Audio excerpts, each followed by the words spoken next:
हिंदी में यूपीएससी की तैयारी से संबंधित प्रोग्राम्स को देखने के लिए सब्सक्राइब करें study IQIAS Hindi. A very very very warm hearted welcome to all of you. This side is Abhinav Kumar भौरे और आज मैं आपके समक्ष लेकर प्रस्तुत हूँ वैल्यू एडिशन सीरीज का एक और पार्ट। और याद रखें आज का ये जो पार्ट है, आज ये जो मैपिंग वाला सेक्शन है, ये काफी ज्यादा इंपॉर्टेंट होने वाला है। कारण क्या है? तो कारण ये है कि आज हम लगभग इंडिया के 50 to 70% according to time duration हम ट्राई करेंगे मैक्सिमम चीजें कवर कर लें, परंतु ये वीडियो इतना ज्यादा लेंदी ना हो कि आपके लिए आगे इसे देख पाना थोड़ा लिथार्जिक हो जाए, थोड़ा टफ हो जाए। इसीलिए अगर हम इसे एक वीडियो में कंप्लीट नहीं कर पाएंगे तो सेकंड वीडियो आएगा। अदरवाइज 50 to 70% चीजें इंडिया की और खासकर साउथ इंडिया की हम यहां आज मार्क करेंगे। याद रखिए, ये सिर्फ मार्किंग नहीं है, मैंने आपको पहले भी समझाया है। माइंड में इस चीज को सेटल डाउन कर लें। बहुत इजी होता है किसी भी चीज को एटलस पे मार्क कराना या फिर उस चीज के बारे में एक दो स्टेटमेंट्स स्टूडेंट के माइंड में फिट करना। याद रखिए कि टफ टास्क ये है कि एग्जैक्टली जो सिविल सर्विसेज में आ रहा हो, जो प्रश्न सिविल सर्विसेज पूछ रही हो, उसके रिगार्डिंग चीजों को कनेक्ट करना। याद रखिए, अगर मैं आपसे एग्जांपल के लिए कहूं तो अभी हम देखेंगे एक लाल मृदा का क्षेत्र है, रेड सॉइल का एरिया है। याद रखिए, जो रेड सॉइल का एरिया है इसके रिगार्डिंग सिर्फ एक मार्किंग होती है और 4 प्लेसेस का नाम आता है। शायद आप सभी ने ये नाम सुने भी होंगे, जमशेदपुर है, बेलाडीला है, ये वाला क्षेत्र। अब इसमें 4-5 जो मार्किंग आती हैं, केवल इतना बताकर खत्म कर देने पर आप पाएंगे कि कभी भी आपसे प्रश्न सॉल्व नहीं होंगे। अब आपको कनेक्ट इसे इस प्रकार से करना होगा कि बस्तर से बेलाडीला कनेक्ट करने वाली रोड में ही क्यों अक्सर जो है हमें बॉम्ब ब्लास्ट की समस्या देखने को मिलती है, या RDX स्पॉट क्यों कहते हैं इसे। ये यूपीएससी ने प्रीवियस ईयर में प्रश्न करे हैं, ये इंटरनल सिक्योरिटी से रिलेटेड है। तो आपका हमेशा मैपिंग एक इंटरनल सिक्योरिटी, मैपिंग हमेशा आपका एक जियोपॉलिटिकल एस्पेक्ट, मैपिंग हमेशा रिसोर्स, मैपिंग हमेशा कल्चरल, इन सारी चीजों का कंपाइलेशन होता है। याद रखें, मैपिंग सिर्फ और सिर्फ एक प्रकार से सारी चीजों का एक स्थान पर कंपाइलेशन होता है। इस चीज को अपने माइंड में सेटल डाउन हमेशा रखें। अदरवाइज होगा क्या कि आपकी एक्सपेक्टेशन होगी कि कुछ घंटों में हम पूरी इंडिया की मैपिंग कवर कर लें या फिर 1 या 2 वीडियो में हम सारी चीजों को कवर करें, परंतु ऐसा नहीं होगा। It will take time, but मैं दावे के साथ ये बात कह सकता हूं कि अगर आपने इसके प्रॉपर नोट्स बनाए, आप एक काम करें, आप एक व्हाइट पेज की कॉपी लें और उस व्हाइट पेज की कॉपी में जो मैपिंग मैं यहां कर रहा हूं उसे उसी प्रकार से अपनी कॉपी पर उतारें। आप मेरा टेलीग्राम चैनल भले ही ज्वाइन ना करें, अदरवाइज आप उसे डाउनलोड एटलीस्ट कर लें। यहां जो भी मैं ड्रॉ करूंगा उसकी PDF आपको इस चैनल पे, मैं यहां नाम लिख दूं, कुछ स्टूडेंट को नाम नहीं मिल पाता है। ये है टेलीग्राम चैनल। आप इस टेलीग्राम चैनल से जो है वो PDF डाउनलोड कर लें। आप चैनल से PDF डाउनलोड करने के बाद बार बार उसे देखकर बनाने का प्रयास करें। याद रखिए कि यूपीएससी में मैपिंग इसेंशियल है, क्योंकि आप इसे बनाकर अपना आंसर इंप्रूव कर पाते हैं।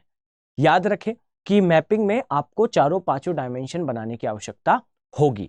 मैं आपको ऑक्सफोर्ड के स्टूडेंट एटलस के पेज नंबर के अकॉर्डिंगली भी सारी चीजें बता दूंगा। अभी जो भी आप मार्किंग देखेंगे ये आपको ऑक्सफोर्ड के स्टूडेंट एटलस में हिंदी माध्यम में पेज नंबर 8 में और इंग्लिश माध्यम में पेज नंबर 11 और 12 में आपको देखने को मिलेंगी।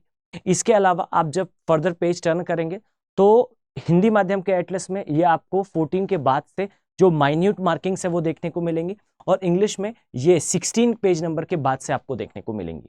आपको स्टिकी नोट से अपने एटलस में उसे स्टिक करना है। जो भी इंफॉर्मेशन मैं दूं उसे एटलस पे भी लगाना है और साथ में आपको अपनी व्हाइट पेज की कॉपी में भी इसे ड्रॉ करना है। यूपीएससी के मेंस में जो कॉपी आती है, याद रखिएगा, वो विदाउट रूल आती है। और ये भी याद रखें कि मैं यहां पर मल्टीपल कलर से मार्किंग करूंगा जिससे आपको बेहतर समझ में आए। आपको सिर्फ 2 कलर के पेन यूज करने हैं, ब्लैक, ब्लू, ज्यादा है तो रेड, अदरवाइज इससे ज्यादा कलर्स यूज ना करें। मुझे आपको बेटर रिप्रेजेंटेशन देना है, इसलिए मैं मल्टीपल कलर यूज करूंगा। आप 2 या 3 यूज कर सकते हैं, बट यूपीएससी की कॉपी में आप सिंगल कलर के लिए ही अलाउ है। क्लियर है? चलिए हम स्टार्ट करते हैं। अब यहां ध्यान से देखिए, हम आज जो है देखने वाले हैं प्रायद्वीपीय भारत या पेनिनसुलर इंडिया की मैपिंग। तो चलिए हम इसे स्टार्ट करते हैं। अब यहां ध्यान से देखिए, यह हमारा प्रायद्वीपीय भारत बनकर रेडी है। अब यहां मैं एक इंफॉर्मेशन शेयर करना चाहता हूं, ध्यान से देखिए। याद रखिएगा कि ये जो प्रायद्वीपीय भारत आप देख पा रहे हैं, इसके लिए इंफॉर्मेशन हमेशा अपने माइंड पर सेटल डाउन रखें कि प्रायद्वीप का मतलब क्या होता है। तो प्रायद्वीप का सिंपल सा मीनिंग है वो स्थलखंड जो 3 दिशाओं से घिरा होगा जल राशि, नो, सागर से, तब उसे कहा जाता है प्रायद्वीप, या हम इसे कहें बेसिकली पेनिनसुला। ओके, तो इसे हम लिखते हैं प्रायद्वीपीय भारत। क्लियर। अब यहां पर कुछ इंफॉर्मेशन प्रायद्वीपीय भारत के लिए आप अपने माइंड में सेटल डाउन रखेंगे, ध्यान से समझिएगा।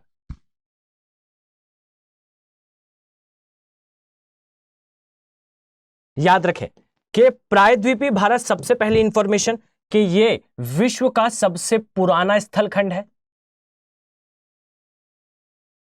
अब इस चीज को थोड़ा रुक कर एक बार सोचें। याद रखिए, initially earth was like a fireball, अर्थात पृथ्वी आज से 4.3 बिलियन ईयर्स अगो एक जलता हुआ आग का गोला थी। और याद रखें, यह जलता हुआ आग का गोले में जिस समय सॉलिडिफिकेशन अर्थात शीतलन की क्रिया हुई, हमेशा याद रखें कि शीतलन की क्रिया के कारण पृथ्वी जब ठोस होना प्रारंभ हुई तो सबसे पहला भूभाग जो स्थलखंड में परिवर्तित हुआ था वो था प्रायद्वीपीय भारत। आप समझ के देखिए और सोच कर देखिए कि इतना पुराना होने के बाद भी यह स्थलखंड अभी तक टिका हुआ है, इसका कारण क्या है? तो हमेशा याद रखिएगा कि इतने लंबे समय तक स्थलखंड के होने का कारण मुख्यतः यह है कि यह क्षेत्र वास्तविकता में किससे बना है? विश्व की सबसे कठोर चट्टानों में से एक से। और यह याद रखिएगा, यह चट्टानें हैं धारवाड़ क्रम की चट्टानें। तो एक इंफॉर्मेशन तो यह हो गई कि यह क्षेत्र जो है वो काफी ज्यादा हार्ड रॉक से बना है। अब देखिए यूपीएससी क्या है, इसी चीज का कंपाइलेशन है। आप इसे देखिए कि अगर यह क्षेत्र हार्ड रॉक से बना है तो इसका मतलब है यहां पर अगर वर्षा होगी तो वर्षा का जल रिस कर जमीन के अंदर नहीं जाएगा, रिस कर जमीन के अंदर नहीं जाएगा, अर्थात ग्राउंड वाटर टेबल अर्थात भूमिगत जल का स्तर ये कम होगा। और अगर भूमिगत जल का स्तर कम होगा तो उस स्थान पर कभी भी ट्यूबवेल से इरिगेशन नहीं होगा। आप समझिए, यह कहलाता है इंटरकनेक्शन, कि साउथ इंडिया में जो इरिगेशन का पैटर्न है या जो सिंचाई का क्रम है या सिंचाई का जो तरीका है ये कभी भी ट्यूबवेल से नहीं होगा। कारण क्या है? कारण यह है कि जमीन के अंदर पानी वैसे भी कम है। अब इसका दूसरा फॉर्म आप समझिए कि अगर क्षेत्र काफी ज्यादा हार्ड रॉक से बना है तो क्या यह संभव होगा कि आप इजीली यहां पे कैनाल बना पाए, नहर बना पाए? तो नहर का कंस्ट्रक्शन भी हो जाएगा काफी ज्यादा टफ। तो यहां पर नहरों के द्वारा सिंचाई भी बहुत ज्यादा प्रचलित नहीं होगी। परंतु इस स्थान पर आपको तालाबों का निर्माण काफी देखने को मिलेगा। कारण क्या है? कारण यह है कि जब कभी किसी स्थान पर कोई डिप्रेशन बनेगा, कोई होल बनेगा, कोई गड्ढा बनेगा, उस गड्ढे में अगर पानी भरता है तो याद रखिए वो पानी कभी भी निकलेगा नहीं और ना ही रिस कर जमीन के अंदर जाएगा। अगर पानी कहीं स्थान पर इकट्ठा हुआ तो वो रिस कर जमीन के अंदर जल्दी नहीं जाएगा। इस कारण आपको साउथ इंडिया में या प्रायद्वीपीय भारत में लेक एंड पॉन्ड इरिगेशन अर्थात तालाबों के द्वारा सिंचाई देखने को मिलेगी। तो इस प्रकार से जब आप चीजों को कनेक्ट करेंगे तो याद रखिए आपका आंसर काफी ज्यादा डायनेमिक होगा। इसी प्रकार से याद रखिए कि प्रायद्वीपीय भारत का एक क्रॉस सेक्शनल व्यू हमेशा आपको अपने माइंड में सेटल रखना है। याद रखें, यह है प्रायद्वीपीय भारत का क्रॉस सेक्शनल व्यू। हो सकता है आपके माइंड में आए कि क्रॉस सेक्शन का मतलब क्या होता है। तो याद रखें, क्रॉस सेक्शन का मतलब कुछ नहीं है, जिस प्रकार से केक होता है, आप केक को बीच से काटते हैं तो काटने के पश्चात आपको केक ऊपर से गोल दिख रहा है और काटने के पश्चात जो आपको साइड से केक दिखाई देगा ये उसका क्रॉस सेक्शनल व्यू है। अगर ये पेन है तो ये जो भाग आप देख रहे हैं ये इसका क्रॉस सेक्शनल व्यू कहलाएगा। क्लियर? अब समझिएगा कि ये है हमारा प्रायद्वीपीय भारत का क्रॉस सेक्शनल व्यू। इसका अर्थ ये है कि आप प्रायद्वीपीय भारत को इस समय साइड से देख रहे हैं। हमेशा याद रखें कि अगर आपने प्रायद्वीपीय भारत को साइड से देखा तो आपको स्पष्ट दिखाई देगा कि जो प्रायद्वीपीय भारत है इसका ये जो पश्चिमी भाग है, पश्चिमी घाट वाला एरिया है, इसकी ऊंचाई ज्यादा है। और याद रखिए जो पूर्वी घाट वाला क्षेत्र है यहां पर ऊंचाई कम है, अर्थात जो हमारा प्रायद्वीपीय भारत है इसका स्लोप आपको स्पष्ट दिखाई देगा जो कि पश्चिम से पूर्व की दिशा में है। अब याद रखिए कि आपके दिमाग में एक प्रश्न आ सकता है कि ये हमें कैसे पता कि ये इसका स्लोप है। तो याद रखिए, मैं इसे मेंशन करता हूं यहां। याद रखिए हमें कैसे पता, तो इसका स्पष्ट आंसर है, याद रखिएगा कि वृहद नदियां। अब यहां मैं नदियों का क्रम बनाने वाला हूं।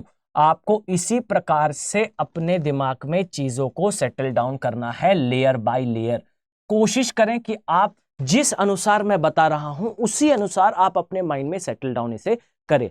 मैं दावे के साथ कहता हूं कि अगर आपने इसके नोट्स बनाए तो आपको इंडियन ज्योग्राफी का 60, 70, इवन 100% पार्ट यहां देखने को मिल जाएगा। मैपिंग में मैं सारी चीजें एक एक करके इंट्रोड्यूस कर दूंगा।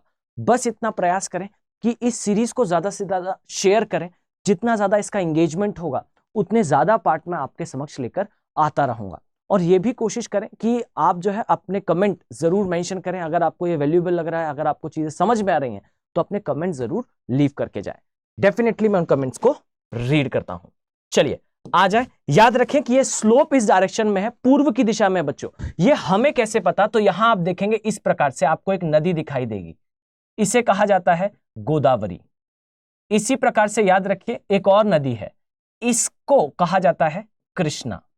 और याद रखिए इसी प्रकार से यहां एक नदी है जिसे कहा जाता है कावेरी। इसके ऊपर एक नदी है जिसे कहा जाता है पेन्नेरू, और इसे कहा जाता है वेंगई। याद रखें, आपको बहुत ज्यादा परेशान होने की आवश्यकता नहीं है। मैं साउथ इंडिया की रिवर की प्रॉपर मैपिंग कराऊंगा तो वहां डिटेल में आपको इनके बारे में समझाऊंगा। परंतु यहां जानने योग्य बात यह है कि प्रायद्वीपीय भारत की सारी नदियां जो उद्गम लेती है पश्चिमी घाट से, वो जाके अपना जल विसर्जित करती है कहां? पूर्वी घाट में। अगर किसी भी नदी का अल्टीमेट सेल्वेशन अर्थात उसका मोक्ष है कि सागर से मिले, तो सागर से मिलना अगर मोक्ष है तो पश्चिमी घाट से उद्गम लेने के पश्चात गोदावरी, कृष्णा, कावेरी क्यों नहीं सीधे अरब के सागर में अपना जल विसर्जित करती? ये जाती है किस दिशा में? ये जाती है पूर्व की दिशा में। और याद रखिएगा कि इनके पूर्व की दिशा में जाने का मुख्य कारण यही है कि इस दिशा में आपको क्या दिखाई देगा? स्लोप दिखाई देगा। अब यहां इस चीज को समझिए, मैं कैसे इस चीज को कनेक्ट करूंगा, और आगे फिर हम कभी इस क्लास के बारे में अदर डिस्कशन भी करेंगे। अगर मैंने कहा कि नदियां जो है पश्चिमी घाट से उद्गम लेने के पश्चात पूर्वी घाट की ओर जाती हैं, तो जब नदियां पूर्वी घाट की ओर जाएंगी तो नदियों के अंदर अवसाद की मात्रा अधिक होगी। क्यों अवसाद की मात्रा अधिक होगी? क्योंकि नदियां जो है वो लंबा रास्ता तय करके आ रही हैं। नदियों के अंदर अवसाद की मात्रा ज्यादा, अवसाद को लेकर उन्होंने विसर्जित करा कहां? बंगाल की खाड़ी में। तो बंगाल की खाड़ी के अंदर जो डेल्टा बना इनका, ये सारी नदियां जो है वो अवसाद ज्यादा होने के कारण डेल्टा बनाती हैं। डेल्टा बना तो पानी मटमैला हुआ, मटमैला हुआ तो जो सनलाइट आती है सूर्य से वो ज्यादा गहराई तक नहीं प्रवेश कर पाएगी। जब गहराई तक प्रवेश नहीं कर पाएगी तो वहां कोरल नहीं होंगे, प्रवाल नहीं होंगे, परंतु वहां पानी के अंदर कीचड़ की मात्रा बढ़ जाने से मैंग्रोव होगा। और मैंग्रोव होगा तो मैंग्रोव जो है वो नर्सरी होता है सरीसृपों की। तो आपको यहाँ वृहद आकार के सरीसृप देखने को मिलेंगे। यहाँ आपको देखने को मिलेगी चिल्का झील, जहां आपको तीनों प्रकार के वृहद आकार के सरीसृप भारत के देखने को मिलेंगे, जहां पर केंद्रापारा डिस्ट्रिक्ट है। और यहाँ भितरकनिका नेशनल पार्क है। यहाँ आपको महामगरमच्छ, यहाँ आपको इंडियन घड़ियाल, यहाँ आपको इंडियन मगर देखने को मिलेगा। इसी प्रकार से ये जो क्षेत्र है अरब सागर का, यहां कोई वृहद नदी अपना ना डेल्टा बनाती और ना ही यहां पर जो है पानी मटमैला होता। पानी मटमैला नहीं होगा तो सूर्य का प्रकाश ज्यादा अंदर तक जाएगा, ज्यादा अंदर तक जाएगा तो वहां कोरल का विकास होगा, प्रवाल का विकास होगा। प्रवाल का विकास होगा बच्चों तो याद रखिए कि ये जब इन प्रवालों की मृत्यु होती है तो इनके जो अस्थि पंजर होते हैं, यानी कि इनकी जो बोन्स होती हैं, इन्हें एक्सोस्केलेटन एनिमल कहते हैं। यानी कि वो जीव कहते हैं जिनका कंकाल जो है शरीर के बाहर होता है, ये एक के ऊपर एक जमा होता है और इससे जो है कोरल रीफ बनती है। याद रखिए यहां पर आपको लक्षद्वीप दिखाई देंगे और ये जो लक्षद्वीप हैं ये प्रवालों से निर्मित द्वीप हैं। और इसी प्रकार से यहां पर आपको जल के अंदर प्रवाल दिखेंगे। प्रवालों की मृत्यु होने के पश्चात इनके कंकाल जो है वो जमा हो जाते हैं। जमा होने के पश्चात शाउलिंग इफेक्ट यानी कि सागर की तरंगों के द्वारा जो पदार्थ होता है उसे बीच पर फेंका जाता है। तो याद रखिए ये जो कोरल के कंकाल हैं ये आएंगे यहाँ के बीचेस पे, और जब ये आएंगे तो इन कंकालों में क्या होंगी? हड्डियां होंगी। और ये हड्डियां जो है वो अपक्षय अपर्दन के द्वारा घुल जाएंगी और घुल जाने के कारण आपको यहाँ के बीचेस व्हाइट कलर के दिखाई देंगे। अब इस चीज को समझिएगा कि क्यों आप विशाखापत्तनम घूमने नहीं जाते, गोवा ही दर्शन के लिए जाते हैं। क्यों गोवा इतना टूरिस्ट हॉटस्पॉट है? कारण मात्र एक है। याद रखिए कि गोवा ब्यूटीफुल इसलिए है क्योंकि यहां कोई नदी अपना डेल्टा नहीं बना रही है। आप पाएंगे कि नदी डेल्टा नहीं बनाएगी तो सागर का पानी बिल्कुल नीला दिखाई देगा। सागर का पानी नीला दिखाई देगा, आसमान नीला दिखाई देगा। कारण क्या है? यहीं से मानसून प्रवेश करता है। आसमान जो है वो क्लियर होगा, आसमान क्लियर है, सागर ब्लू है, सागर के अंदर कोरल दिखाई दे रहे हैं। कोरल की मृत्यु के कारण जो उनकी बोन्स बनेंगी वो बोन्स बीचेस पे आ रही हैं, तो बीच जो है वो सफेद कलर के हो जाएंगे। तो व्हाइट कलर के बीचेस, ब्लू कलर का स्काई, ब्लू कलर का ocean, super beautiful condition. Clear?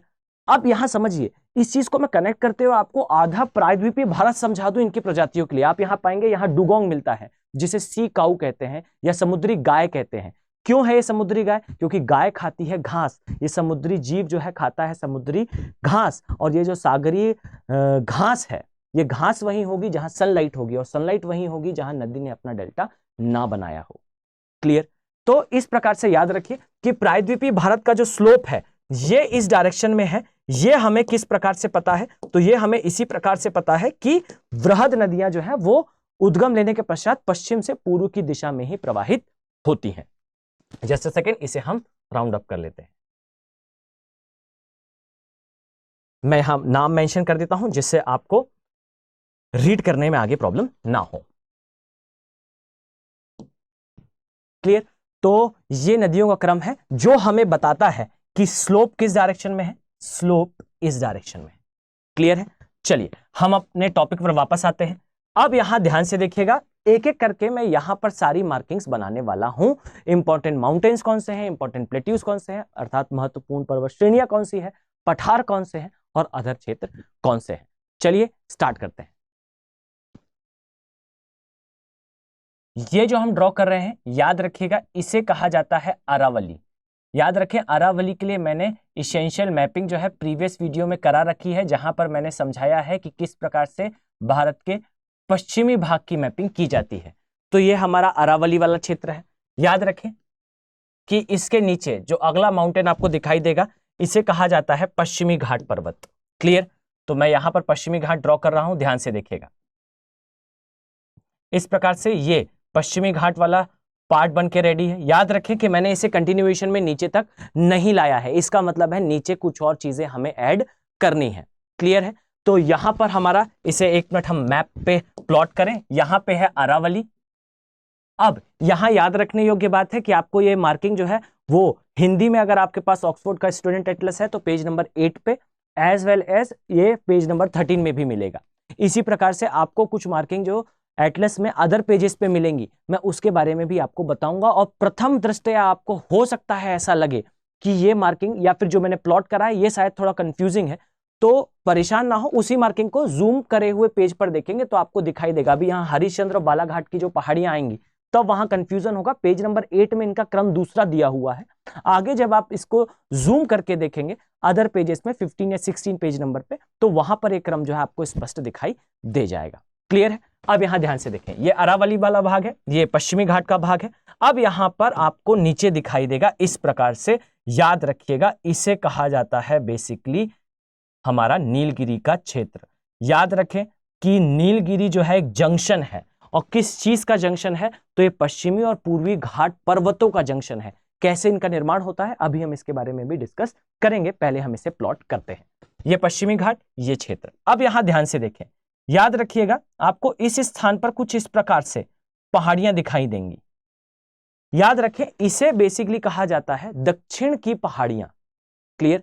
या फिर इसे इंग्लिश में एक प्रॉपर वर्ड बोला जाता है जिसे कहते हैं सदर्न हिल कॉम्प्लेक्स। मेरी आप सभी को एक सलाह होगी बच्चों, समझिए, हिंदी मीडियम के लिए एक समस्या होगी कि यूपीएससी पेपर इंग्लिश में डिजाइन करता है और उसे ट्रांसलेट करता है। तो ट्रांसलेट करने में कई बार कुछ ऐसे वर्ड यूज हो जाते हैं जो हमने सामान्यता नहीं सुने होते। तो आप एक प्रॉमिस करें अपने आप से, मैं जिन वर्ड्स को इंग्लिश में बोलूं आप उन वर्ड्स को इंग्लिश में भी याद करेंगे। ये दक्षिण भारत की पहाड़ियां कहलाती हैं, पर ये आर्बिटरी है बच्चों।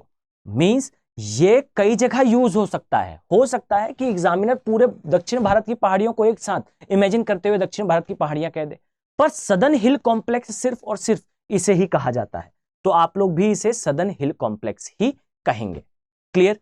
चलिए, अब यहां पर पूर्वी घाट की पहाड़ियां आती हैं। अब ये जो पूर्वी घाट की पहाड़ियां हैं इन्हें हम बाद में मार्क करेंगे। क्यों? तो मैं यहां पर कारण आपको एक बार स्पष्ट कर दूं। यहां ध्यान से देखिएगा, याद रखें जो हमने पहले यहां बनाया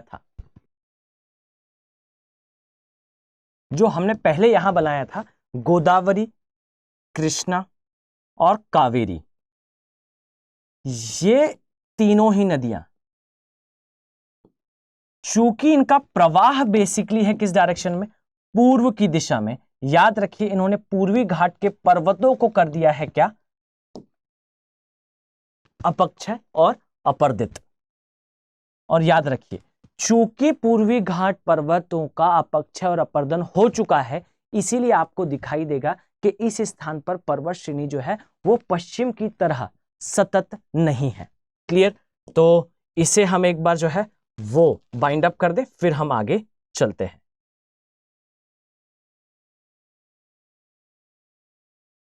क्लियर? तो ये प्रायद्वीपीय भारत के लिए हमारे लिए इसेंशियल इंफॉर्मेशन। अब यहां कुछ चीजें अदर भी हैं, आइए इन्हें पहले प्लॉट करते हैं, फिर इनके बारे में डिस्कशन करेंगे। यहां जो आप देख पा रहे हैं, याद रखिएगा, इसे कहा जाता है विंध्य का क्षेत्र या विंध्य पर्वतीय क्षेत्र। तो इस प्रकार से हम विंध्य को ड्रॉ करेंगे। अब यहां ध्यान देने योग्य बात है, याद रखिए कि यह विंध्य पर्वत है। विंध्य पर्वत का एक विस्तार आपको इस प्रकार से ऊपर की ओर भी देखने को मिलेगा। याद रखें, ये जो ऊपर की ओर आपको विस्तार देखने को मिलेगा, ये आपको एटलस में पेज नंबर 8 या 9 में नहीं देखने को मिलेगा, जहां पे मध्य प्रदेश और छत्तीसगढ़ और यूपी और बिहार को जूम करके दिखाया गया है। उस स्थान पर ऑक्सफोर्ड के स्टूडेंट एटलस में देखने को मिलेगा। याद रखें, इसे कहा जाता है विंध्य।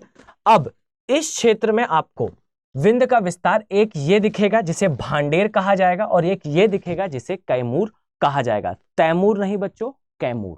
ओके, चलिए। अब याद रखें, इसके नीचे आपको इस प्रकार से इस स्थान पर देखने को मिलता है एक पठार। ये जो क्षेत्र दिख रहा है आपको, इसे बेसिकली कहते हैं मालवा का पठार। याद रखिए, ये जो मालवा का पठार है, इसके लिए एसेंशियल इंफॉर्मेशन है कि मालवा का पठार वास्तविकता में दक्कन के पठार का ही विस्तार है। और यह भी याद रखिएगा कि इस स्थान पर आपको देखने को क्या मिलेगा, काली मृदा का क्षेत्र। मैंने पहले भी आपको बताया है, इस लाइन को अब आप लोग रटेंगे, बेहतर तरीके से याद रखें कि दक्कन के पठार का निर्माण किस प्रकार से हुआ। तो प्रायद्वीपीय भारत पहले किसका भाग था, अफ्रीका का। यह अफ्रीका से अलग हुआ, अलग होने के पश्चात एशिया से टकराया। एशिया से टकराने के क्रम में याद रखिएगा एक हॉटस्पॉट से निकला। मैंने प्रीवियस क्लास में एक वीडियो में ये डायग्राम के साथ भी समझाया है, याद रखिएगा। जस्ट अ सेकेंड, याद रखिएगा, मैंने इस प्रकार से वहां एक्सप्लेन करा था कि ये है प्रायद्वीपीय भारत, ये है अफ्रीका वाला भाग। आप लोग टेलीग्राम से उस पीडीएफ को डाउनलोड कर लें, तो वहां डिटेल में डायग्राम बना हुआ है। इस प्रकार से ये निकला और निकलने के पश्चात चलते हुए ये जाकर टकराया बच्चों किससे, एशिया की प्लेट से। अब याद रखिएगा कि यहां बीच में एक हॉटस्पॉट था जिसे कहा जाता है रीयूनियन हॉटस्पॉट। और ये जो रीयूनियन हॉटस्पॉट है, याद रखिएगा, इसी हॉटस्पॉट से निकलने के कारण प्रायद्वीपीय भारत के क्षेत्र में दरारी उद्भेदन के द्वारा दक्कन के पठार का निर्माण हुआ। ये कब हुआ, क्रिटिशियस काल में। तो जिस लाइन की मैं बात कर रहा था, आप लोग इस प्रकार से इस लाइन को अपने माइंड में सेटल डाउन करेंगे। लाइन है, दक्कन के पठार का निर्माण क्रिटिशियस काल में हुआ। क्रिटिशियस काल में लावा के ठंडे होने के कारण यहां पर बेसाल्ट की चट्टानें हैं। क्रिटिशियस एरा, यहां पे कौन सी चट्टानें हैं, तो यहां बेसाल्ट की चट्टानें हैं। बेसाल्ट की चट्टानों के अलावा यहां पर कौन सी मृदा है, तो याद रखिए चट्टानें काली है तो मृदा भी काली होगी। अब याद रखें कि जब मृदा काली है तो यहां खेती किस किस चीज की होगी, तो एक है मालवा, ये दक्कन के पठार का ही विस्तार है। इसी प्रकार से अगर मैं यहां ड्रॉ करूं तो याद रखिएगा यहां पर आपको दूसरा पठार देखने को मिलता है, जो कि वास्तविकता में इसी पठार का विस्तार है, इसे कहा जाता है काठियावाड़ का पठार। तो याद रखें, दक्कन के पठार का एक विस्तार जो है वो मालवा है, दक्कन के पठार का एक विस्तार काठियावाड़ है। दक्कन के पठार का ही एक विस्तार आपको इस प्रकार से यहां भी देखने को मिलेगा, याद रखें इसे मारवाड़ का पठार। और अगर आप स्टेट पीसीएस दे रहे हैं तो कई बार इसे मेवाड़ का पठार भी कहते हैं। ये इस स्थान पर देखने को मिलता है। क्लियर? तो ये तीनों जो है वो दक्कन के पठार का ही विस्तार है। क्लियर? यहां सभी स्थानों पर आपको बेसाल्ट की चट्टानें मिलेंगी, सभी स्थान पर काली मृदा मिलेगी। और याद रखिएगा कि अलग अलग क्षेत्र में अलग अलग प्रकार की कृषि देखने को मिलेगी। जैसे दक्कन के पठार का वो भाग जो महाराष्ट्र में आता है, वहां पर खेती होती है कपास और याद रखिएगा अनियन की, यानी कि प्याज की। इसी प्रकार से आपको एक विस्तार देखने को मिलेगा गुजरात में, जहां ग्राउंडनट अर्थात मूंगफली की खेती की जाती है। इसी प्रकार से जो मध्य प्रदेश वाला क्षेत्र है, वहां सोयाबीन का उत्पादन देखने को मिलेगा। और याद रखिएगा, इसलिए एमपी को सोया स्टेट कहा जाता है। दक्कन के पठार का एक विस्तार कर्नाटक में भी जाता है, जहां पर सनफ्लावर अर्थात सूरजमुखी की खेती की जाती है। और ये भी याद रखिएगा कि ये सारे जो राज्य मैंने बताए ये पहले या दूसरे स्थान पर आते हैं। जैसे गुजरात पहले या दूसरे स्थान पर आता है मूंगफली के उत्पादन में, मध्य प्रदेश सोया के उत्पादन में प्रथम स्थान पर आता है, महाराष्ट्र जो है वो प्याज और कपास के उत्पादन में पहले या दूसरे स्थान पर आता है, कर्नाटक भी इसी प्रकार से सूरजमुखी के उत्पादन में प्रथम या द्वितीय स्थान पर है। तो इस प्रकार से जब आप मैपिंग करेंगे तो आपको चीजें ज्यादा तरीके से याद होंगी। चलिए हम वापस आते हैं, याद रखिएगा। अब हम कंटिन्यू करें तो ध्यान से देखें, इस प्रकार से याद रखिए आपको यहां पर भी कुछ पहाड़ियां देखने को मिलती हैं। ये जो पहाड़ियां हैं इन्हें कहा जाता है राजमहल की पहाड़ियां। अब यहां जानने योग्य इंफॉर्मेशन है, याद रखिए ये जो राजमहल की पहाड़ियां हैं ये वास्तविकता में एक पठार के ऊपर हैं। क्लियर? और ये पठार कौन सा है? तो यहां पर याद रखिएगा ये है हमारे छोटा नागपुर का पठारीय क्षेत्र। और यहां पर इंपॉर्टेंट इंफॉर्मेशन ये है, याद रखिएगा कि जो छोटा नागपुर का पठार है इसे भारत का रूर प्रदेश कहा जाता है। अब ये रूर क्यों कहा जाता है? जस्ट अ सेकेंड, मैं नाम मेंशन कर दूं। अब इसे रूर प्रदेश क्यों कहा जाता है? तो याद रखिएगा रूर वास्तविकता में एक नदी है जर्मनी की, जिसके आसपास आपको देखने को मिलता था कोयले का उत्पादन। याद रखिएगा जो औद्योगिक क्रांति थी, ये औद्योगिक क्रांति स्टार्ट हुई थी ब्रिटेन से, और इस औद्योगिक क्रांति में वास्तविकता में जो कोल यूज हुआ था, पूरे यूरोप में क्रांति चल रही थी, और इस औद्योगिक क्रांति में जो कोयला यूज हुआ था, ये कोयला आ रहा था जर्मनी से। और याद रखिएगा जर्मनी का रूर वाला एरिया, तो किसी भी देश के अंदर यदि कोई क्षेत्र कोयला या लौह इस्पात के उत्पादन के लिए प्रसिद्ध होता है तो उसे सामान्यतः उस देश का जो है वो रूर प्रदेश कहते हैं। भारत का रूर प्रदेश छोटा नागपुर को कहा जाता है। कारण सिर्फ ये है कि ये कोयला तथा लौह अयस्क के उत्पादन में एक लीडिंग प्लेस है, अग्रणी क्षेत्र है। और यहां पर यह भी याद रखिएगा कि छोटा नागपुर के पठार से जो है एक नदी गुजरती है जिसे स्वर्ण रेखा कहा जाता है। स्वर्ण रेखा और इसके अलावा दामोदर इसे दो भागों में विभाजित करती है। आगे मैं इसके बारे में आपको डिटेल में मैपिंग में समझाऊंगा। यहां पर हम चीजों को प्लॉट करेंगे, फिर एक एक की मैपिंग अगर मैं आपको दिखाऊं तो इस प्रकार से हम मैपिंग करने वाले हैं। ये छोटा नागपुर का पठार हम ड्रॉ करेंगे, यहां पर हम कुछ हिल्स ड्रॉ करेंगे, इसके पश्चात हम बीच से जो है वो एक नदी गुजारेंगे। इस प्रकार से ये नदी कनेक्ट कराएंगे हम। आप यहां देखेंगे तो ये दामोदर है। क्लियर? हम इस दामोदर नदी को कनेक्ट करेंगे यहां पर हुगली के साथ। याद रखिए कि इसी प्रकार से फिर हम नीचे देखेंगे, आप ड्रॉ करेंगे, बाद में जब हम इसके डिटेलिंग में जाएंगे, अगर आप लोग कंटिन्यूस सीरीज को वॉच करते हैं तो इस प्रकार से आपको नीचे दिखेगा। ये है हजारीबाग, माफ कीजिएगा, ये है हजारीबाग, ये है रांची का पठार। रांची के पठार से हम गुजारेंगे इस प्रकार से एक दूसरी नदी जिसे कहा जाता है स्वर्ण रेखा। याद रखिए कि दामोदर जो है वो लंबी है स्वर्ण रेखा से, लेकिन स्वर्ण रेखा सीधे बे ऑफ बंगाल में जाती है, जबकि दामोदर नदी अपना जल विसर्जित कर देती है हुगली के अंदर। क्लियर? अब ये जो स्वर्ण रेखा नदी है ये रांची से गुजरती है, और रांची से दो चीजें गुजरती हैं, एक स्वर्ण रेखा नदी और एक कर्क रेखा। आप पाएंगे इस प्रकार से रांची है। अब राजमहल की पहाड़ियां, इसकी भी अपनी एक मैपिंग है। जब आप इस सीरीज को कंटिन्यू वॉच करेंगे, इसमें आपका एंगेजमेंट होगा, तो फिर हम एक एक प्लेट्यू के बारे में जो जो इंफॉर्मेशन, एक एक पठार के बारे में जो जो इंफॉर्मेशन यूपीएससी ने कभी पूछी है या उसके पूछने की संभावना है, एक एक डायमेंशन को हम मैपिंग में कवर कर लेंगे। चलिए हम वापस आते हैं। तो इस प्रकार से आप पाएंगे कि ये छोटा नागपुर का पठार है और यहां पर आपको देखने को मिलेगा राजमहल की पहाड़ियां। चलिए कंटिन्यूएशन में आगे देखते हैं। ध्यान से देखें, याद रखिए कि इस स्थान पर, जस्ट अ सेकेंड, इस स्थान पर आपको इस प्रकार से एक दूसरा पठार देखने को मिलता है। ये जो पठार है याद रखिएगा इसे कहा जाता है वास्तविकता में दक्कन का पठार। क्लियर? तो ये है दक्कन के पठारीय क्षेत्र।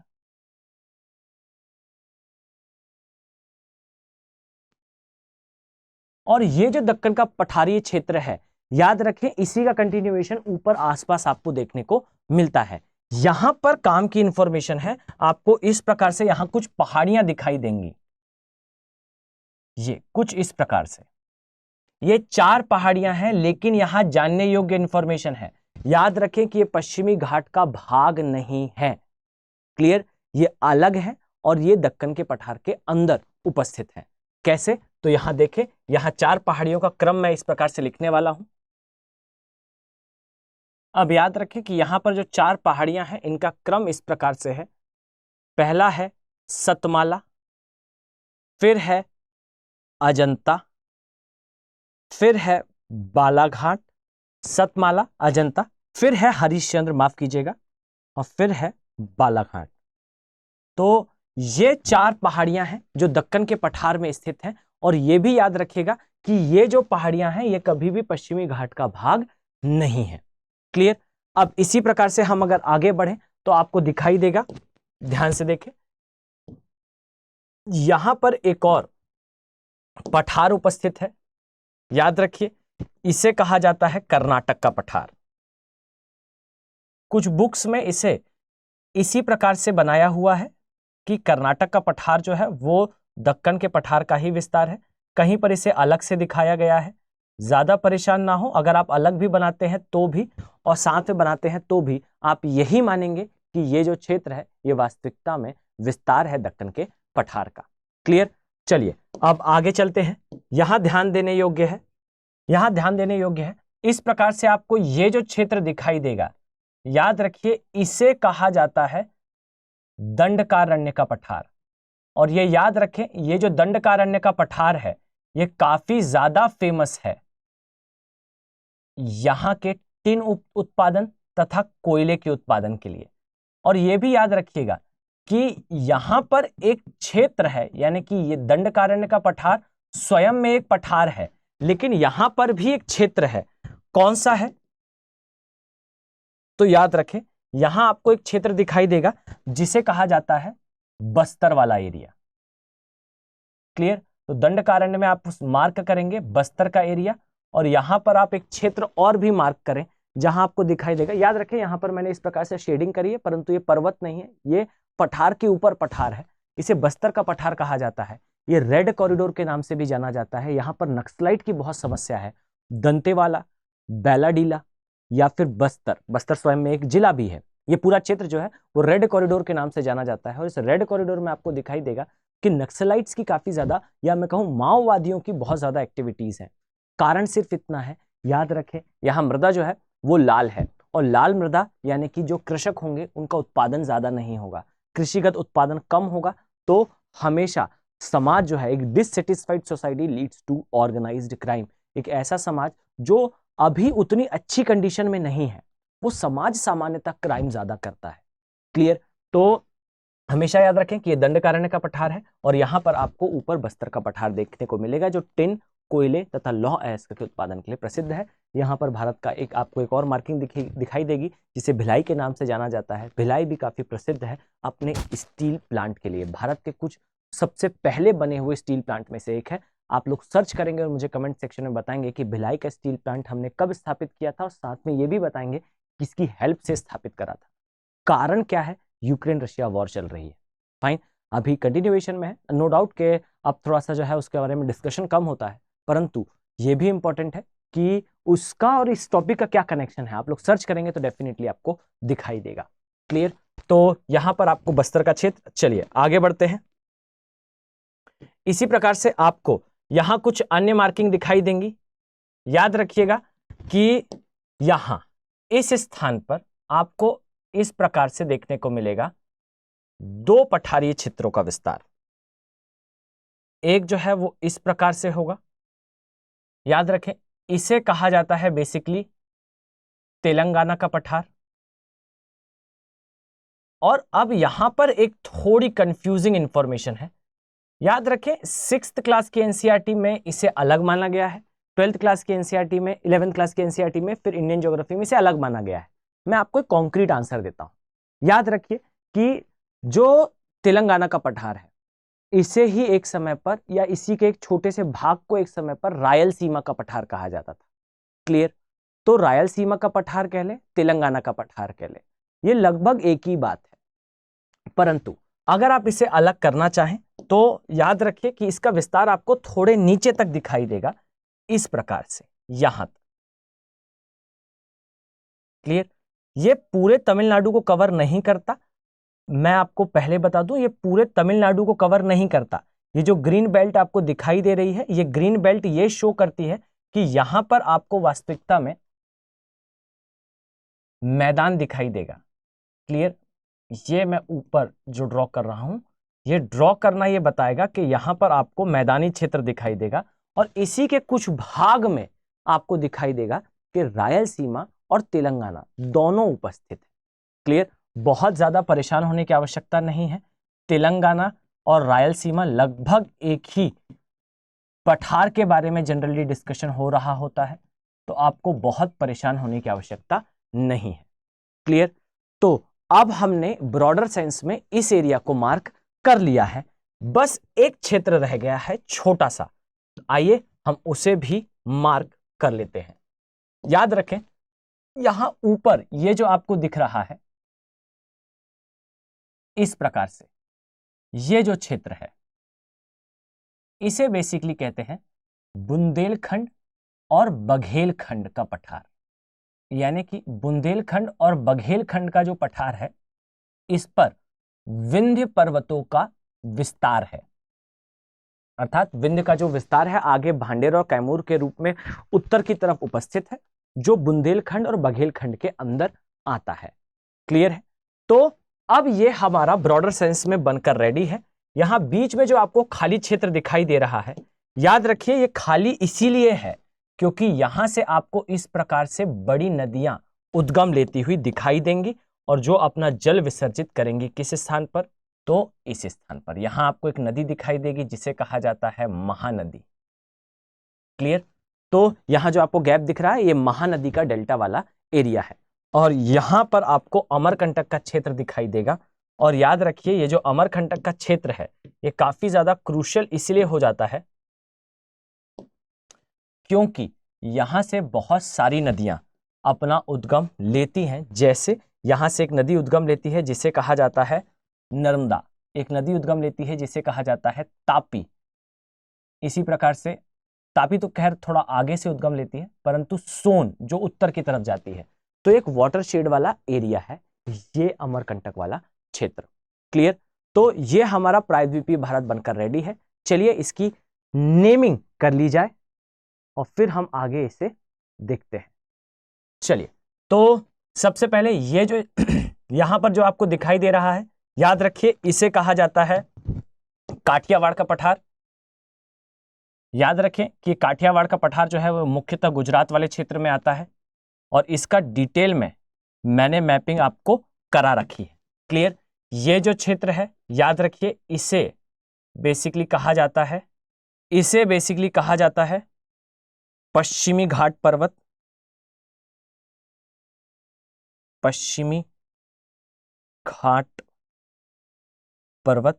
और बच्चों याद रखिएगा मैं डिटेल में इसके बारे में वीडियो बनाने वाला हूं पश्चिमी घाट पर्वत के लिए।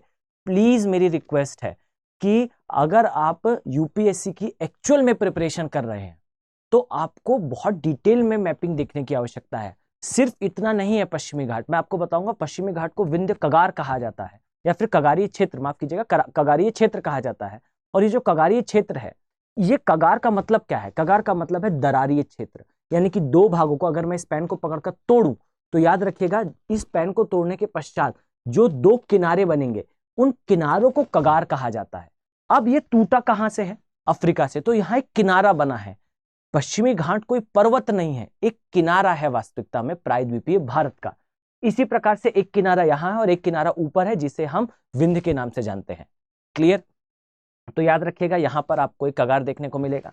इसकी औसत ऊंचाई नीचे आते हुए बढ़ती है या घटती है, ये दोनों ही यूपीएससी ने पूछा है। यहाँ नीलगिरी का क्षेत्र है, इसकी पूरी मैपिंग बहुत इंपॉर्टेंट है। यहाँ 10 नेशनल पार्क आते हैं, सारे नेशनल पार्क की मैपिंग यूपीएससी ने सेवरल टाइम पूछी है। जितना ज्यादा आप इंगेजमेंट दिखाएंगे हम उतना ज्यादा डिटेल में और एक्चुअल में जहां से प्रश्न आते हैं उन टॉपिक्स को कवर कर पाएंगे।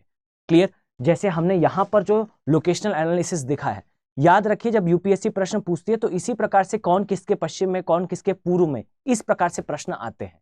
तो आपके लिए एसेंशियल हो जाएगा कि आप इस डायग्राम को प्लॉट करें। प्लॉट करेंगे तो आपको याद रहेगा कि एक्चुअल में कोई स्थान कहां पर आता है। चलिए हम कंटिन्यूएशन में नेमिंग करते हैं। ये पश्चिमी घाट का क्षेत्र है। इसी प्रकार से याद रखिए कि ये जो आपको क्षेत्र दिखाई देगा ये दक्कन के पठार वाला भाग है, यहां आपको ये मार्किंग मिल जाएगी। क्लियर। चलिए अब यहां पर आ जाए।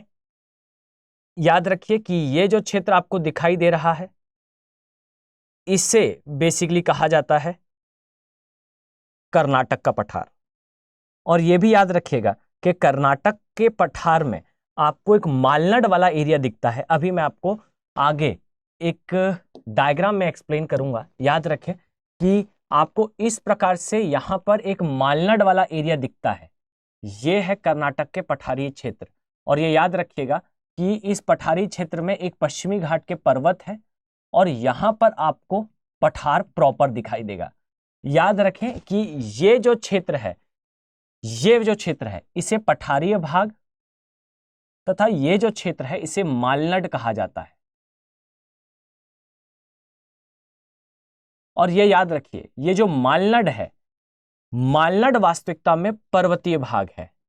पर्वत कौन सा है? तो पश्चिमी घाट का। और पश्चिमी घाट में भी कौन सा? तो अभी हम जब डिटेल में देखेंगे तो इसे बाबा बुदन की पहाड़ियां कहा जाता है।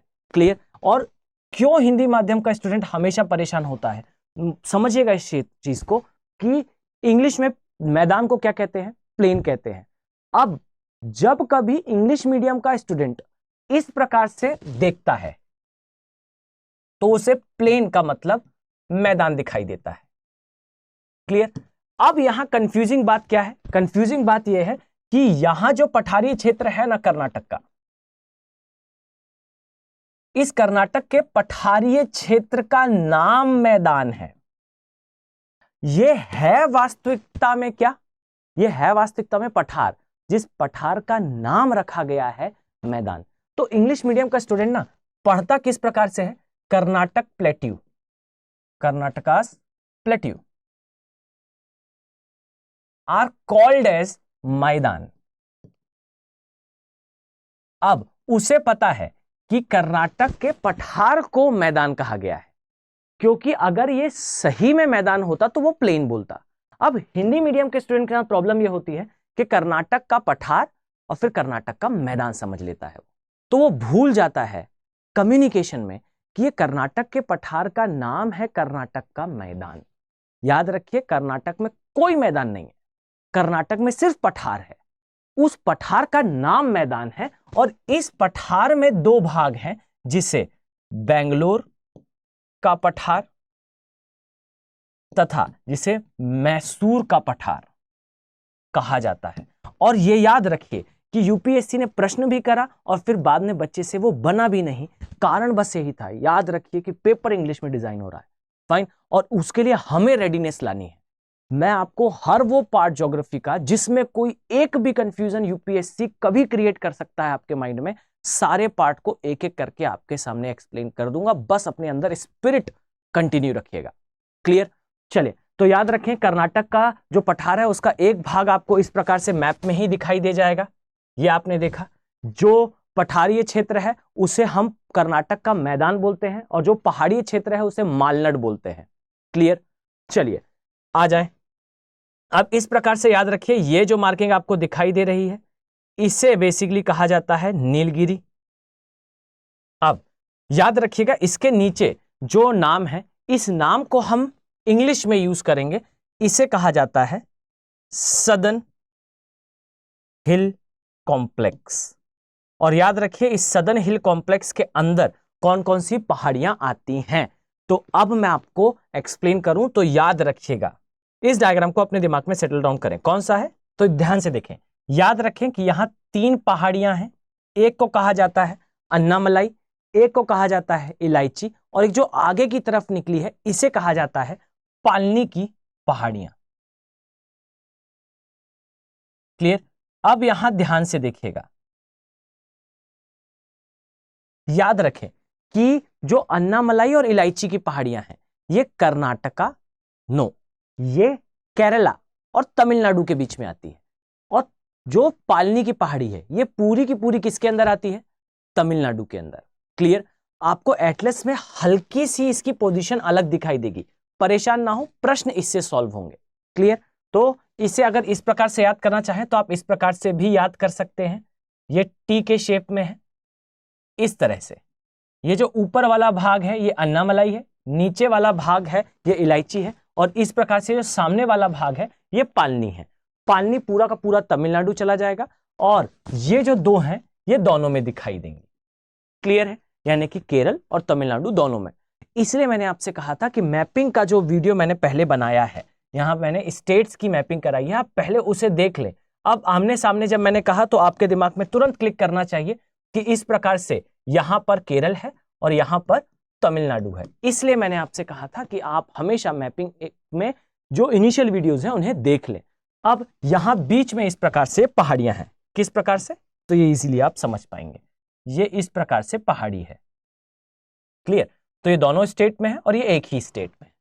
आपको जितना ही सिंपल सुनाई दिया, ये जब आप एटलस में देखेंगे तो आपको उतना ही टफ लगेगा, कंफ्यूजिंग लगेगा, और जब यूपीएससी प्रश्न पूछेगी तब भी आपको समझने में काफी कठिनाई होगी। क्लियर? चलिए तो हम आगे कंटिन्यू करते हैं।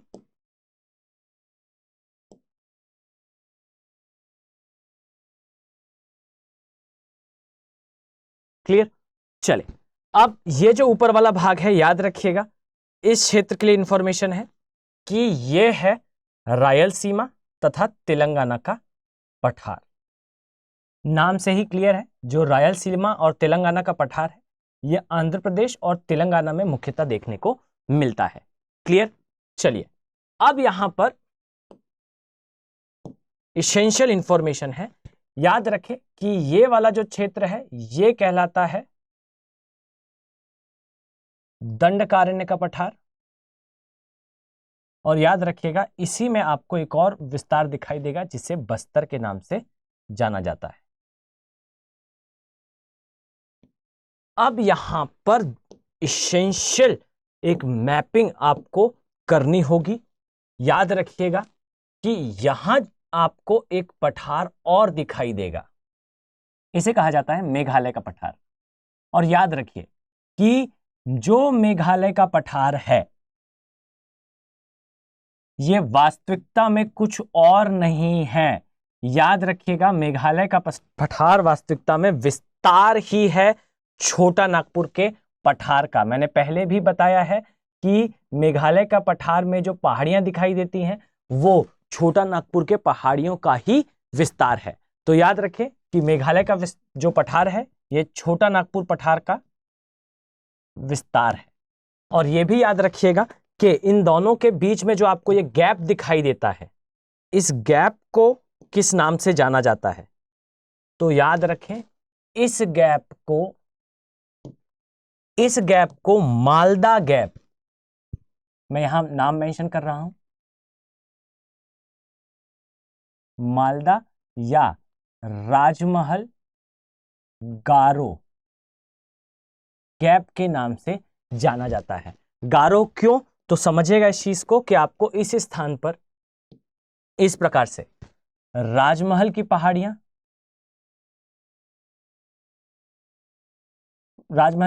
का विस्तार गारो, खासी तथा जैंतिया के नाम से देखने को मिलेगा। और याद रखें कि इसका विस्तार आगे भी है, गारो, घासी, जैंतिया, बराइल, मिकिर, रेंगमा। ये मैंने नॉर्थ ईस्ट की मैपिंग में, जहां मैंने मणिपुर की मैपिंग समझाई है, वहां पर क्लियरली एक्सप्लेन करा है। क्लियर? तो यहां पर जो विस्तार है ये आपको अपने माइंड में क्लियर रखना है। छोटा नागपुर के जो पठार है यहां पर आपको राजमहल की पहाड़ियां, और इसी का कंटिन्यूएशन आपको गारो, खासी तथा जैंतिया के रूप में दिखाई देगा। क्लियर है? और यह भी याद रखिए कि ये जो मालदा गैप है यहां पर गंगा तथा ब्रह्मपुत्र ये नदियां अपना वृहद डेल्टा बनाती हैं। तो तब की कंडीशन में ये सुपर इंपॉर्टेंट हो जाता है। क्लियर? इसी प्रकार से अगर आप यहां प्लॉट करना चाहें, अन्यथा की स्थिति में इंपॉर्टेंट नहीं है, इस प्रकार से आप प्लॉट कर पाएंगे। ये जो क्षेत्र है, ये क्षेत्र अरावली का जो दूसरा भाग है, इसे कहते हैं मारुस्थली एरिया या मरुस्थल का क्षेत्र, अर्थात वो क्षेत्र जो काफी ज्यादा सूखा है। और याद रखें ये जो मरुस्थल वाला भाग है इसका विस्तार भारत तथा भारत के कंटिन्यूएशन में ये डूज टू पाकिस्तान में भी जाता है। क्लियर? तो हमने ब्रॉडर सेंस में अभी आउटर जो एरिया है या फिर ब्रॉडर सेंस में जो प्लेसेस है हमने इसकी मार्किंग देखी है। यहां पर मैंने जानबूझकर एक पर्वत यहां नहीं बनाया है। ये कौन सा पर्वत है? ये सतपुड़ा वाला भाग है। सतपुड़ा वाले भाग को मैंने लास्ट के लिए छोड़ रखा है। कारण क्या है? कारण ये है कि इसकी मार्किंग के साथ हम जो है वो बाइफरकेट कर पाएंगे, विभाजित कर पाएंगे कि कहां से हम उत्तर भारत देखें और कहां से हम दक्षिण भारत को देखें। तो आइए लास्ट जो मैपिंग है इसे कंप्लीट करते हैं। ये मैपिंग है बेसिकली सतपुड़ा पर्वत की। ध्यान से देखें, ये जो स्थान आप देख रहे हैं, याद रखिए ये पर्वत जो श्रेणी है इसे कहा जाता है सतपुड़ा। याद रखें ये वाला भाग कहलाता है सतपुड़ा। अब ये सतपुड़ा अलग से क्यों हमने देखा? तो याद रखिए कि विंध्य और सतपुड़ा वाला ये जो भाग है, इसी भाग के आधार पर आप विभाजित करते हैं कि इसके ऊपर का क्षेत्र कहलाएगा वास्तविकता में क्या? उत्तर भारत, और इसके नीचे का क्षेत्र कहलाएगा दक्षिण भारत। जब हम डिटेल में मैपिंग करेंगे इस प्रकार से, अगर आपने आगे कंटिन्यूएशन चाहा तो हम इस प्रकार से देखेंगे कि आप सतपुड़ा पर्वत श्रेणी को जो है वो 3 भागों में इस तरह से विभाजित कर सकते हैं।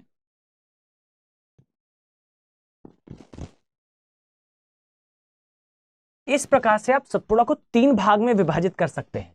याद रखिए कि सतपुड़ा जो है वो ब्लॉक पर्वत का उदाहरण है।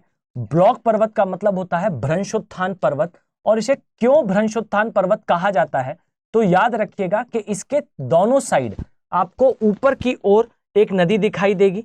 जस्ट अ सेकेंड, इसे थोड़ा सा सेंटर पे ले आए। आपको इस प्रकार से ऊपर की दिशा में एक नदी जाती हुई दिखाई देगी। याद रखिएगा इस नदी का उद्गम इसी के एक भाग से होता है, और यह नदी पश्चिम की दिशा में जाते हुए कहलाती है नर्मदा नदी। और इसी प्रकार से इसके दक्षिण में आपको इस प्रकार से प्रवाहित होती हुई दिखाई देगी एक नदी जिसे कहा जाता है तापी। अब याद रखें कि इसके जो 3 भाग हैं, जब हम इसकी डिटेल में मैपिंग करेंगे, अगर आप कंटिन्यू इस सीरीज को वॉच करते हैं और ज्यादा से ज्यादा इसे शेयर करते हैं, अब देखें इसे ध्यान से। अगर हम इस क्षेत्र में देखें तो यह कहलाता है राजपीपला, इसे कहा जाता है महादेव, और इसे कहा जाता है मैकल। और याद रखिए कि राजपीपला, महादेव, मैकल, इसके बीच में ये जो क्षेत्र आपको दिख रहा है, याद रखें इसे कहा जाता है दक्षिण का प्रवेश द्वार। क्लियर? इसे कहा जाता है धर्मठ का क्षेत्र, या फिर इसे कई बार बुरहानपुर दर्रा भी कहा जाता है। अब आप समझिए कि ये नर्मदा है, ये तापी है या ताप्ती है, ये मैकल है। यहीं से एक नदी और निकलती है जिसे सोन के नाम से जाना जाता है। यहां से एक नदी निकलती है जिसे जोहिला के नाम से जाना जाता है। और याद रखें कि ये जो इस प्रकार से आप डिटेल में मैपिंग देखेंगे, इससे यूपीएससी ने सेवरल टाइम प्रश्न करे हैं। और बुरहानपुर का जो दर्रा है, याद रखिएगा कि इसे दक्षिण का प्रवेश द्वार क्यों कहा जाता है, इससे भी यूपीएससी ने सेवरल टाइम प्रश्न करे हैं। समझिए कि यूपीएससी में मैपिंग का कितना ज्यादा रोल है। आप हिस्ट्री में जाकर देखें, हिस्ट्री में कहीं शायद ही बुरहानपुर दर्रे के बारे में आपको स्टेटमेंट्स दिखाई दे। क्लियर? बुरहानपुर दर्रा वास्तविकता में राजपीपला और महादेव श्रेणी के बीच में आता है। यहां से सेनाएं, वो राजवंश जो उत्तर में राज करते थे, जब वो दक्षिण को विन करना चाहते हैं, तब के केस में सतपुड़ा और विंध्य, ये जो 2 पर्वत हैं, ये पर्वत एक बड़ी बाधा होंगे। कारण क्या है?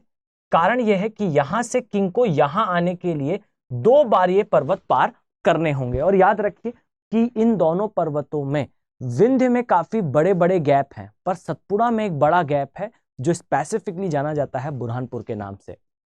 आपको यहां औरंगजेब और दारा की युद्ध भी दिखाई देगा, जिसे धर्मठ का युद्ध भी कई बार कहा जाता है। बुरहानपुर दक्षिण का प्रवेश द्वार।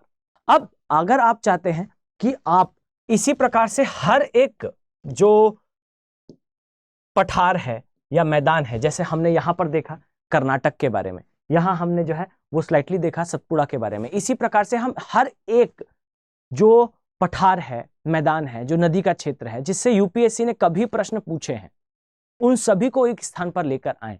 तो प्लीज ज्यादा से ज्यादा इसे शेयर करें। आपके शेयर करने से या आपके वॉच करने से, आपके कमेंट करने से हमें ये पता चलता है कि आपको वास्तविकता में ये सीरीज पसंद आ रही है और ये सच में एक वैल्यू एडिशन है आपके लिए। ये आपके लिए जरूरी है। अगर ये जरूरी होगा तभी हम इसमें और एफर्ट ऐड करें। अदरवाइज आपका टाइम खराब हो या इंस्टीट्यूशन का खराब हो, इससे बेहतर है कि हम एफर्ट किसी और डायरेक्शन में लगाएं, आपके इंप्रूवमेंट के लिए, आपके बेटरमेंट के लिए। अगर ये आपके लिए बेटरमेंट है तो ज्यादा से ज्यादा इसे शेयर करें और अपने कमेंट एक बार लीव करके अवश्य जाएं। क्लियर? तो इन ऑल टोटल ये कंप्लीट मैपिंग है साउथ इंडिया की। इस वीडियो के बाद अगर इसमें रिस्पांस अच्छा रहा बच्चों, तो हम एक एक करके पश्चिमी घाट, अरावली और इनकी मैपिंग स्टार्ट करेंगे, जैसा मैंने अभी आपको एक ओवरव्यू दिया सतपुड़ा के लिए। क्लियर? सतपुड़ा वाले भाग में याद रखिएगा ये कंप्लीट नहीं है, इसमें बहुत सारी चीजें आती हैं। जैसे यहां पर एक राष्ट्रीय उद्यान है, याद रखिएगा इसे पेंच राष्ट्रीय उद्यान कहते हैं। इस स्थान पर आपको एक वन जीव अभ्यारण्य दिखाई देगा जिसे बोरी के नाम से जाना जाता है। और ये भी याद रखिएगा बोरी जो है ये विश्व का सबसे पुराना सागौन के वन का क्षेत्र है। इसी प्रकार से मैकल में यहां पर आपको एक बायोस्फीयर रिजर्व दिखाई देगा। याद रखिए इस बायोस्फीयर रिजर्व को कहा जाता है कि ये मैन ईटर्स के लिए अर्थात बाघों के लिए काफी ज्यादा प्रसिद्ध है। मैन ईटर की सबसे पहली समस्या यही देखने को मिली थी। और ये भी याद रखिएगा कि राजपीपला जो है कुछ राज्यों के बीच में सीमा रेखा बनाता है। महादेव भी एमपी और महाराष्ट्र के बीच में सीमा रेखा बनाता है। और इस प्रकार के प्रश्न यूपीएससी ने पूछे हैं। मैंने आपको हिंट इसलिए करा कि आप ये ना समझें कि ये पार्ट कंप्लीटेड है। क्लियर? तो चलिए हम इसी प्रकार से नेक्स्ट वीडियो में आपके साथ फिर से मिलेंगे। मैं उम्मीद करता हूं कि आपको ये प्लेलिस्ट और ये पूरा वीडियो पसंद आया होगा। ज्यादा से ज्यादा इसे शेयर करें बच्चों, जिससे इसकी रीच बढ़े तो हम इसमें और भी चीजें ऐड ऑन कर पाएं। याद रखें ये ओल्ड स्कूल मेथड है, यानी कि ये थोड़ा पुराना तरीका है। ये बहुत आसान होगा मेरे लिए कि मैं एक नक्शे को, उसकी एक तस्वीर लेकर, उसका एक जो है वो प्रिंट आउट लेकर यहाँ लगाऊं और आपको जो है उससे समझाऊं। यहाँ पर क्लास में लाइव मार्क करने का उद्देश्य सिर्फ इतना होता है कि अगर आप इसे देखते बस हैं तो भी आपको काफी सारी चीजें याद हो जाएंगी, आपके दिमाग में वो प्रिंट हो जाएगा। क्लियर? तो इसमें एफर्ट और टाइम दोनों की आवश्यकता होती है। आप इसे अप्रिशिएट करें बाय शेयरिंग दिस, और ये भी याद रखें कि आपको इसे अपने कॉपी पर एज इट इज बनाना है। मैंने टेलीग्राम चैनल पहले भी बता दिया है, आप इस चैनल से जाकर इसे डाउनलोड कर लें। डाउनलोड करने के बाद आप इसे जो है अपनी कॉपी पर उतार लें। चलिए, तो अब हम मिलते हैं नेक्स्ट वीडियो में इसी प्रकार के एक टॉपिक के साथ। हम नेक्स्ट वीडियो में इसका डिटेल वर्जन लाने के बारे में विचार कर रहे हैं। चलिए मिलते हैं नेक्स्ट क्लास में। Thank you, have a very nice day. Thank you. Hindi में यूपीएससी की तैयारी से संबंधित प्रोग्राम्स को देखने के लिए सब्सक्राइब करें स्टडी IQ IAS हिंदी।